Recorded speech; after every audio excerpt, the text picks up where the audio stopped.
बिस्मिल्लाहिर्रहमानिर्रहीम। अस्सलाम वालेकुम स्टूडेंट्स। हम फार्मेसी टेक्नीशियन पार्ट 2 का लेक्चर स्टार्ट करने लगे हैं। हमारा सब्जेक्ट है फार्माकोलॉजी। तो फार्माकोलॉजी में आज हम तीसरा चैप्टर स्टार्ट करेंगे। तो तीसरे हमारे चैप्टर का नाम है बेटा एएनएस, ठीक है, ऑटोनोमिक नर्वस सिस्टम। एएनएस क्या है? एएनएस जो होती है alone with the endocrine system, coordinate regulation and integration of body function. वो कहते हैं कि बेटा जो एएनएस है ना, बेसिकली ये हमारे जो एनएस जो हमारा नर्वस सिस्टम होता है, ये उसका एक पार्ट है। तो जो एएनएस होता है वो हमारे बॉडी का एक दूसरा सिस्टम होता है, एंडोक्राइन सिस्टम, जिसमें हार्मोन्स वगैरह बनते हैं। तो एएनएस हार्मोन्स के साथ कोऑर्डिनेट करके हमारे पूरी बॉडी के जितना भी फंक्शंस होते हैं उनको कंट्रोल करता है। ANS is concern with regulation of visual function. Visual functions mean जो इंटरनल ऑर्गन्स के फंक्शन होते हैं। अदर वर्ड्स में आप उसको कह सकते हैं बेटा कि ये हमारी बॉडी के इनवोलेंट्री फंक्शंस को जो होती है कंट्रोल करता है। अब हमें पता है कि जो अब हम इस पे बात करेंगे बेटा न्यूरॉन्स की। पहले जो हमारा नर्वस सिस्टम होता है उसका बेसिक स्ट्रक्चरल और फंक्शनल यूनिट होता है, उसको हम कहते हैं न्यूरॉन्स। न्यूरॉन्स जो होती है वो बॉडी के दूसरे सेल्स की तरह ही होता है। इसमें एक न्यूक्लियस भी होता है और इसमें अदर सेल ऑर्गेनल्स भी होते हैं। लेकिन जो ये न्यूरॉन सेल्स होते हैं या जिसको हम नर्व सेल्स भी कह सकते हैं, ये बॉडी के दूसरे सेल से मुख्तलिफ भी हैं दो तरीकों से। कैसे? पहले नंबर पे ये है कि इसके अंदर ये जो न्यूरॉन का सेल होता है या जिसको हम नर्व सेल्स भी कह सकते हैं, इसमें कुछ ब्रांचेस या प्रोसेस होते हैं जिनको हम एक्सॉन एंड डेंड्राइट्स कहते हैं। दूसरा पॉइंट इसमें ये है कि न्यूरॉन्स जो होता है does not have centrosome, so it can not undergo division. यानी कि सेंट्रोसोम मीन बेटा न्यूक्लियस के अंदर जो एक पार्ट होता है जिसमें डीएनए या आरएनए वगैरह मौजूद होता है। तो दूसरे सेल्स में जो होती है वो न्यूरॉन्स मौजूद होता है। लेकिन जो नर्व सेल्स, सॉरी, मतलब कि जो अगर हम दूसरे सेल्स की बात करें ना तो उनके सेंटर में सेंट्रोसोम होता है। लेकिन जो न्यूरॉन्स हैं या जो नर्व सेल्स हैं उनके सेंटर में न्यूक्लियस नहीं होता। So they can not undergo division, तो इसीलिए इनकी डिवीजन भी नहीं हो सकती। उसके बाद हमारे पास है बेटा classification of nerves. Nerve cells की दो टाइप्स होती है। एक को हम कहते हैं मोटर, जो होती है न्यूरॉन्स या मोटर नर्व सेल्स भी कह सकते हैं। और दूसरे हमारे पास होते हैं सेंसरी न्यूरॉन्स या सेंसरी नर्व सेल। अब जो मोटर न्यूरॉन्स होते हैं ना उसका दूसरा नाम क्या होता है? इसको हम इफरेंट न्यूरॉन्स भी कहते हैं। और जो सेंसरी न्यूरॉन्स होते हैं उसको हम एफरेंट न्यूरॉन्स भी कहते हैं। अब हम पहले नंबर पे बात करते हैं कि मोटर न्यूरॉन्स कौन सी है। The neurons which carry the motor impulses from CNS to the peripheral effector organs like muscles, gland and blood vessels. अब न्यूरॉन्स बेटा ऐसी न्यूरॉन्स जो कि हमारे सीएनएस से इम्पल्सिव मीन मैसेज लेके आती है उस बॉडी के दूसरे ऑर्गन की तरफ, जिसको हम इफेक्टर ऑर्गन कहते हैं। फॉर एग्जांपल हमारे मसल्स हो गए, हमारे ग्लैंड्स हो गए, हमारी ब्लड वेसल्स वगैरह। तो इस तरह के न्यूरॉन्स को हम कहते हैं मोटर न्यूरॉन्स। मोटर न्यूरॉन्स को हम इफरेंट न्यूरॉन्स भी कहते हैं। Generally these neurons have long axons and short dendrites. इसमें दो चीजें होती है ना न्यूरॉन्स के अंदर, एक इसमें एक्सॉन्स होती है, एक इसमें डेंड्राइट्स होते हैं। अब जो मोटर न्यूरॉन्स हैं या जो इफरेंट न्यूरॉन्स होती हैं उसमें लॉन्ग एक्सॉन्स होते हैं और शॉर्ट क्या होती है? डेंड्राइट्स। उसके बाद है सेंसरी न्यूरॉन्स, हम उसको एफरेंट न्यूरॉन्स भी कहते हैं। These neurons carry the sensory impulses from periphery to CNS, ठीक है। यानी कि अब पेरिफेरल मीन जो बॉडी के इफेक्टर आर्गन है, जैसे मसल्स हो गए, ग्लैंड्स और ब्लड वेसल। अब ये वहां से मैसेज को लेके जाती हैं हमारी बॉडी के इसमें सीएनएस की तरफ। अब जो सेंसरी न्यूरॉन्स होती है इसमें क्या है बेटा? इसके अंदर जो एक्सॉन्स होते हैं वो शॉर्ट होते हैं और जो डेंड्राइट्स हैं वो लॉन्ग होते हैं। उसके बाद हम बात करेंगे इसमें रिसेप्टर्स की। रिसेप्टर्स क्या है? अगर हम फार्माकोलॉजी के में देखते हैं तो रिसेप्टर क्या होता है बेटा? कोई भी बायोलॉजिकल मॉलिक्यूल्स होता है to which are drug binds and produce a measurable response. यानी कि रिसेप्टर बेटा एक ऐसा मॉलिक्यूल होता है लिविंग ऑर्गेनिज्म के अंदर, जिसको हम बायोलॉजिकल मॉलिक्यूल्स कहते हैं, जिसके साथ कोई भी ड्रग आके बाइंड करता है और बाइंड करने के बाद एक इफेक्ट या एक रिस्पॉन्स प्रोड्यूस। अब रिसेप्टर की एग्जांपल क्या हो सकती है? कुछ एंजाइम्स एज ए रिसेप्टर काम कर सकते हैं, कुछ प्रोटीन्स होती हैं जो एज ए रिसेप्टर काम कर सकते हैं। उसके बाद एक टर्म है बेटा न्यूरो। न्यूरो का मतलब क्या होता है कि एक ऐसा chemical substance that has act as a mediator for transmission of nerve impulse from one neurons to another neurons through a synapse।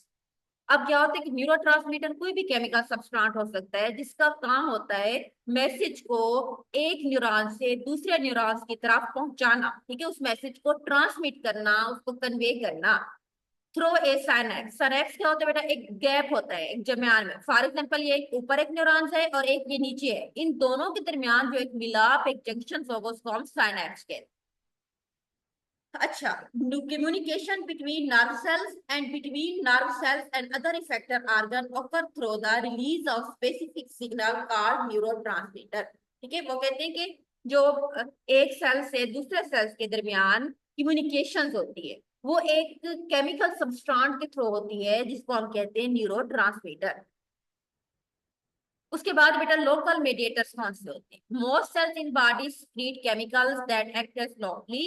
These chemicals are rapidly destroyed or removed, therefore they do not enter the body and not distribute throughout the body like histamine। अब histamine क्या है कि ये भी एक तरह का आप कह दो कि मोडिएटर होता है, ठीक है, मेडिएटर होता है। मेडिएटर का मतलब होता है जो किसी भी रिएक्शन को प्रोवोक करता है, मेडिएट करता है, स्टार्ट करता है। जिस तरह उन्होंने यहाँ पे कहा है कि जो हिस्टामीन है वो लोकल मेडिएटर है। इस बात का मतलब है कि हिस्टामिन जो होता है बेटा वो क्या करता है कि एलर्जिक रिएक्शंस को इनिशिएट करता है।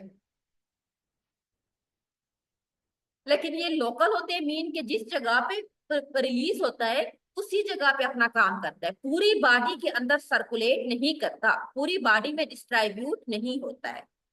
उसके बाद हमारे पास है हार्मोन्स क्या होते हैं? स्पेशलाइज्ड एंडोक्राइन सेल्स होते हैं। हार्मोन क्या है बेटा? ये एंडोक्राइन सेल्स हमारी बॉडी के अंदर होते हैं। एंडोक्राइन मीन जो एंडोक्राइन सिस्टम होता है उसके अंदर जो कि हार्मोन्स को रिलीज करते हैं into blood stream where they travel throughout the body exerting effect on broadly distributed target cell in the body। यानी कि आप कह सकते हैं कि हार्मोन इस तरह के सबस्ट्रेट होते हैं जिनको एंडोक्राइन सेल रिलीज करते हैं हमारे ब्लड के अंदर, फिर ये ट्रेवल करते हैं पूरी बॉडी में ब्लड के थ्रू, फिर अपनी टारगेट साइट के ऊपर पहुंचकर जो कि एक अपना इफेक्ट डालते हैं। जिस तरह से हार्मोन्स की एग्जांपल आपको पता है बेटा, इंसुलिन है, इसको पैंक्रियास ग्लैंड बनाता है, हमारे ब्लड में जाता है, फिर ब्लड में जहाँ पे ग्लूकोज का लेवल ज्यादा होता है उसके साथ जाके बाइंड करके अपना इफेक्ट डालता है और एक्स्ट्रा ग्लूकोज को हमारी बॉडी से बाहर रिमूव करता है। उसके बाद हमारे पास है बेटा अनाटमी ऑफ एएनएस। ठीक है, एएनएस के हमारा क्योंकि चैप्टर का नाम है तो हम उसकी थोड़ी सी अनाटमी देखते हैं कि किस तरह से है। इसमें हमने कहा था कि हमारे पास दो तरह की न्यूरॉन्स होती हैं, एक है इफरेंट, दूसरी हमारे पास है एफरेंट। इफरेंट न्यूरॉन्स जो होती हैं वो इम्पल्स को कैरी करती हैं हमारे सीएनएस इफेक्टर ऑर्गन की तरफ by two type of efferent neurons. दो तरह की होती है, एक को हम कहते हैं बेटा जो फर्स्ट न्यूरॉन्स होती है ऊपर वाली उसको हम कहते हैं preganglionic neurons. It is cell body located within the CNS, यानी कि इस न्यूरॉन्स की जो सेल बॉडी होती है ना वो सीएनएस के अंदर मौजूद होती है। फिर ये सीएनएस में खासतौर पर जो ब्रेन स्टेम होता है वहां से ये निकलने के बाद एक स्पेसिफिक जो होती है कनेक्शन बनाती हैं इन द गैंग्लिया। गैंग्लिया जो होती है ये दूसरे सपोर्टिंग सेल्स होते हैं न्यूरॉन्स के साथ साथ हमारी बॉडी के अंदर कुछ अदर सेल्स होते हैं जिनको हम ग्लाइड सेल या गैंग्लिया भी कहते हैं। These ganglia function as a station between perisynaptic neurons and second nerve cells called postsynaptic neurons। Cell body of second neuron is originate from ganglion and terminate on effector organs such as smooth muscles या visceral organs, cardiac muscles and endocrine gland। अब इसमें उन्होंने पूरे पैरे में क्या बात बताई है कि जो डिफरेंट न्यूरॉन्स है वो दो टाइप की, एक होती है परिसिनेप्टिक, एक होती है पोस्टसिनेप्टिक। परिसिनेप्टिक मतलब होता है एक ऊपर वाली जगह के ऊपर सेल के ऊपर वाली लेयर है, फॉर एग्जाम्पल ये वहां पे मौजूद होती है और ये ब्रेन स्टेम से ऑरिजिनेट होती हैं।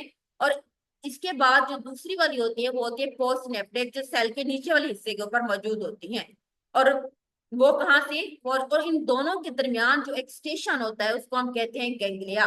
ठीक है, और दूसरी जो होती है वो गंगलिया से ओरिजिनेट होती हैं और ओरिजिनेट होने के बाद उनका एंड कहाँ पे होता है? हमारी बॉडी के इफेक्टर ऑर्गन के।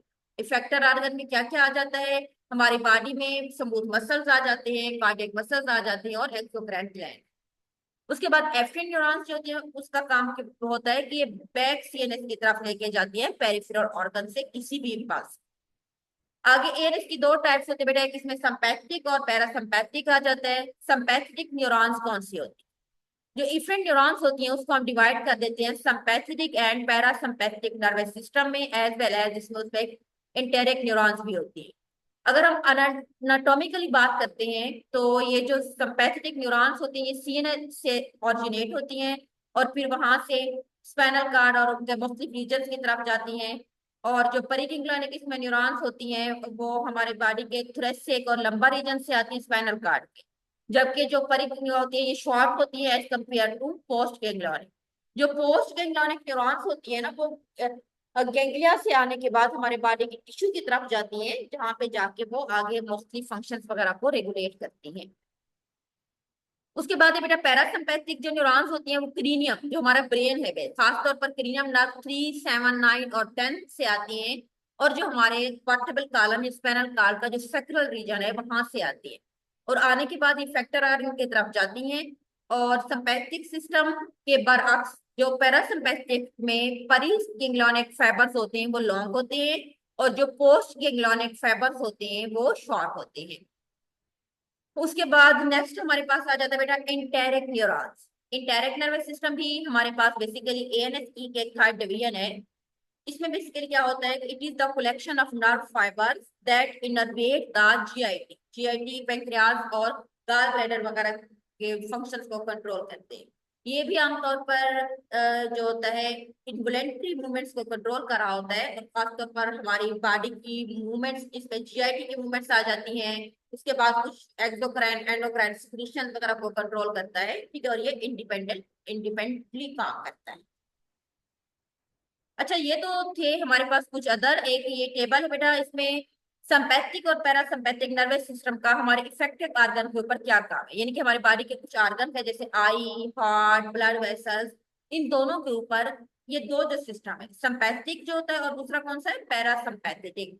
जो संपैथिक होता है वो फाइट और फ्लाइट में काम करता है और जो पैरासिम्पैथिक होता है वो रेस्ट कंडीशन में काम करता है। सबसे पहले हम देखते हैं कि आईज के ऊपर इसका क्या इफेक्ट। संपैथिक जो नर्वस सिस्टम होता है ये आई के अंदर जो बेटा उसके मसल्स होते हैं खासतौर पर एरिस रीडर मसल्स उनकी कंट्रेक्शन करवाते हैं। जब आयरिस मसल्स की कंट्रेक्शन होगी तो जो प्यूपल होता है वो क्या हो जाएगा, डायलेट हो जाएगा, आंख ऊपर ओपन हो जाएगी। उसके साथ क्या करता है कि जो सिलरी मसल्स होते हैं उसको रिलैक्सेशन करवाता है। पैरासिम्पैथिक एक्शन में क्या करता है कि ये जो आयरिस स्फिंक्टर होती है उनकी कंट्रैक्शन करवाता है। और जब एरिस जो स्फिंक्टर होंगे जब उनकी कंट्रैक्शन हो जाएगी तो प्यूपल की कंट्रैक्शन हो जाएगी, कंट्रैक्शन ऑफ सैलरी मसल्स, ठीक है। और उसके बाद हमारे हार्ट के ऊपर क्या करता है, हार्ट में बेटा क्या करता है कि हार्ट रेट को इंक्रीज करता है और हार्ट की कॉन्ट्रैक्टिलिटी को भी इंक्रीज कर देता है। और जो पैरासिम्पैथिक होता है बेटा वो डिक्रीज करता है दोनों चीजों, हार्ट रेट को भी और हार्ट की कॉन्ट्रैक्टिलिटी को। ब्लड वेसल्स के ऊपर क्या इफेक्ट है, सिंपैथिक सिस्टम में समय ब्लड वेसल्स डायलेट हो जाती है खासतौर पर जो स्केलेटल मसल्स की होती है। लेकिन जो स्किन और म्यूकस मेम्ब्रेन की ब्लड वेसल्स होती है उनकी कंट्रैक्शन हो जाती है। और उसके बाद हमारे पास आ जाता है किडनी में। किडनी के अंदर क्या करता है, जो सिंपैथिक नर्वस सिस्टम होता है वो रेनन एक एंजाइम से बेटा जो उसकी सिक्रीशन करवाता है जो खास तौर पर अल्फा और बीटा रिसेप्टर्स वगैरह के ऊपर एक्ट करता है। उसके बाद ट्रैकिया और ब्रोंकाई में क्या करता है, सिंपैथिक नर्वस सिस्टम डायलेट कर देता है, उन वेसल्स ओपन करता है, जबकि पैरासिम्पैथिक जो होता है वो उनकी कंस्ट्रक्शन करता है, कंस्ट्रिक्ट करता है और इंक्रीज कर देता है उनकी सिक्रीशन। जीआईटी की कंट्रैक्शन काज करता है, मोटिलिटी को डिक्रीज करता है जो सिंपैथिक होता है, जबकि जो पैरासिम्पैथिक होता है वो जीआईटी की मूवमेंट्स और टोन को इंक्रीज करता है। जेनिटला जो मेल का बेटा फीमेल ऑर्गन्स है, मेल और फीमेल के जो ये सेक्स ऑर्गन्स होते हैं, ठीक है, रिप्रोडक्टिव ऑर्गन्स होते हैं। तो सिंपैथिक एक्शन में ये क्या करता है कि एजुकेशन को स्टिमुलेट कर देता है और पैरासिम्पैथिक में इरेक्शन को स्टिमुलेट करता है। और फीमेल में यूट्रस को रिलैक्स करता है और पैरासिम्पैथिक में अभी सेम इसका रोल है, ठीक है। स्लैवरी ग्लैंड्स थिक होते हैं इसमें, उसमें लार्ज वाटर सिक्रीशन होती है। एड्रेनल मेडुला के ऊपर एक्ट करता है सिंपैथिक नर्वस सिस्टम, तो एपिनेफ्रिन और नॉरएपिनेफ्रिन ये दो न्यूरोट्रांसमीटर्स होते हैं उनको रिलीज करवाता है। और लैक्रिमल ग्लैंड्स के अंदर ये ईयर को स्टिमुलेट। अच्छा, ये तो थी थोड़ी सी हमारे पास basic anatomy and physiology, ANS. लेकिन फार्माकोलॉजी के पॉइंट ऑफ व्यू से जो चीज आप लोगों ने याद करनी है वो हमारे पास है ड्रग। क्योंकि हम इसमें ड्रग की स्टडी कर रहे हैं ना, कि हमारे बॉडी के मुख्तलिफ सिस्टम के ऊपर ड्रग कैसे काम करते हैं। तो इसमें हम सबसे पहले बताते हैं कि एएनएस के ड्रग कौन से। तो इसमें हम कहते हैं कि प्रोटोटाइप ड्रग। अब प्रोटोटाइप का मतलब क्या होता है? प्रो मीन पहला, यानी कि वो पहला ड्रग किसी भी क्लास का जो उस पूरी क्लास को रिप्रेजेंट करता है। जिस तरह सीआर होता है ना, क्लास रिप्रेजेंटेटर, वो पूरी क्लास को शो करता है। इसी तरह एक ड्रग की एक क्लास जो पूरे ड्रग की क्लास को शो कर दे, हम उसको प्रोटोटाइप ड्रग कहते हैं, जिससे हम अदर ड्रग को कॉपी कर सकें। Drug affecting the ANS are divided into two groups, ठीक है, on the basis of mechanism of action. पहले ग्रुप के ड्रग है बेटा वो कोलिनर्जिक ड्रग होते हैं, जिनको हम पैरासिम्पैथेटिक ड्रग भी कहते हैं। पैरासिम्पैथेटिक मीन जो हमारा पैरासिम्पैथेटिक नर्वस सिस्टम होता है, ये उसके ऊपर एक्ट करते हैं। और जो दूसरी क्लास के ड्रग है, दूसरी ग्रुप के, उसको हम एडर्नर्जिक ड्रग कहते हैं या सिम्पैथेटिक ड्रग कहते हैं, जो हमारे सिम्पैथिक नर्वस सिस्टम के ऊपर एक्ट करें। अब इसमें हम देखते हैं कि जो ग्रुप वन के ड्रग है बेटा कोलिनर्जिक, उसको मजीद दो क्लासों में डिवाइड किया है। एक क्लास हमारे पास है कोलिनर्जिक एगोनिस्ट की, या उसको पैरासिम्पैथोमाइमेटिक्स भी कहते हैं। एगोनिक एगोनिस्ट और एंटागोनिस्ट क्या है, ये मैंने आपको पहले भी पढ़ाया था मेरे ख्याल में पहले चैप्टर में। तो मैं आप दोबारा भी बता देती हूँ। एगोनिस्ट क्या होता है बेटा? कोई भी ऐसी ड्रग, कोई भी ऐसा सब्सटेंस जो किसी चीज के एक्शन को इनहेंस करता है, इंक्रीज कर देता है, या उस जैसा एक्शन देता है, तो हम उसको कहते हैं एगोनिस्ट। दूसरी हमारे पास टर्म होती है एंटागोनिस्ट। एंटागोनिस्ट जो होता है, कोई ऐसा मॉलिक्यूल होता है, कोई ऐसा सब्सटेंस, कोई ऐसा ड्रग, जब वो किसी चीज के साथ बाइंड करता है तो उसके इफेक्ट को खत्म कर देता है, गुलाब कर देता है, उसको हम एंटागोनिस्ट कहते हैं। तो कोलिनर्जिक एगोनिस्ट को हम पैरासिम्पैथोमाइमेटिक्स भी कहेंगे। इट मींस कि जो हमारा पैरासिम्पैथिक नर्वस सिस्टम है, ये उसकी एक्टिविटी को इनहेंस कर देगा, उस जैसा एक्शन देगा। जबकि कोलिनर्जिक एंटागोनिस्ट का मतलब होता है, हम उसको पैरा संपैथोलेटिक भी कहते हैं। लेटिक मीन रोक देगा, ब्रेक डाउन कर देगा। अब ये पैरासिम्पैथिक नर्वस सिस्टम की एक्टिविटी को ब्रेक डाउन कर देगा, ठीक है, इसका ये मतलब। इसमें हम फर्स्ट ऑफ ऑल वो डिस्कस का कोलिनर्जिक एगोनिस्ट। कोलिनर्जिक एगोनिस्ट का सेकंड नेम पैरासिम्पैथोमाइमेटिक्स। तो यहाँ पे हमारे पास एक लिस्ट है बेटा, प्रोटोटाइप कोलिनर्जिक एगोनिस्ट। इसमें इसको हम फर्दर फोर क्लासेस में डिवाइड किया गया है। First class is direct acting cholinergic agonist. An example of drug is acetylcholine. Means के नेम ऑफ क्लास है direct acting, and the drug is acetylcholine, जो as a direct acting cholinergic agonist के तौर पर काम करता है। Second group is indirect acting. जो इनडायरेक्ट एक्टिंग होती है वो हमारे पास फर्दर टू क्लासेस में डिवाइड किए गए। एक होते हैं रिवर्सिबल, एक हमारे पास होता है इरिवर्सिबल। रिवर्सिबल में होता है हमारे पास बेटा एग्जांपल्स है ड्रग की फिजियोस्टेगमीन, और इनडायरेक्ट एक्टिंग में हमारे पास है इकोथायोफेट। नेक्स्ट क्लास हमारे पास है reactivation of acetyl choline esterase. ये एक एंजाइम होता है, ये ड्रग जो होती है उसकी एक्टिविटी को कंट्रोल करते हैं। और ड्रग हमारे पास है प्रेडनिसोन, ठीक है, प्रेडनिसोन। तो इसमें हम फर्स्ट ऑफ ऑल डिस्कस करते हैं एसिटाइल कोलिन, जो कि हमारे पास direct acting cholinergic agonist. Acetylcholine क्या है? ये क्वाटरनी अमोनिया का बॉन्ड है। क्वाटरनी में चार ग्रुप होते हैं अमोनिया के, that can not penetrate membrane, को पेनिट्रेट नहीं कर सकते। It is a neurotransmitter of parasympathetic and somatic as well as autonomic ganglia. यानी कि इस सिस्टम के अंदर ये एज ए न्यूरोट्रांसमीटर काम भी करता है, यानी कि सिग्नल को, इंपल्सेस को ट्रांसमिट करता है। It is rapidly inactivate by acetyl choline esterase. ये एक एंजाइम है जो कि एसिटाइलकोलिन को इनएक्टिवेट कर। ड्यूरेशन ऑफ एसिटाइलकोलिन स्मॉल होता है, फ्यू मिली सेकेंड का, इसीलिए हम इसको प्रैक्टिकली तौर पर किसी भी डिजीज के ट्रीटमेंट में, थेराप्यूटिक्स में यूज नहीं करते। एसिटाइलकोलिन दो तरह की एक्टिविटीज रखता है। एक हमारे पास होती है बेटा मेस्केरिनेक्स, एक हमारे पास होती है निकोटिनेक्स। दोनों रिसेप्टर के ऊपर एक्ट करके दोनों की एक्टिविटी को इंक्रीज करते। नेक्स्ट हमारे पास है एक्शन ऑफ एसिटाइलकोलिन।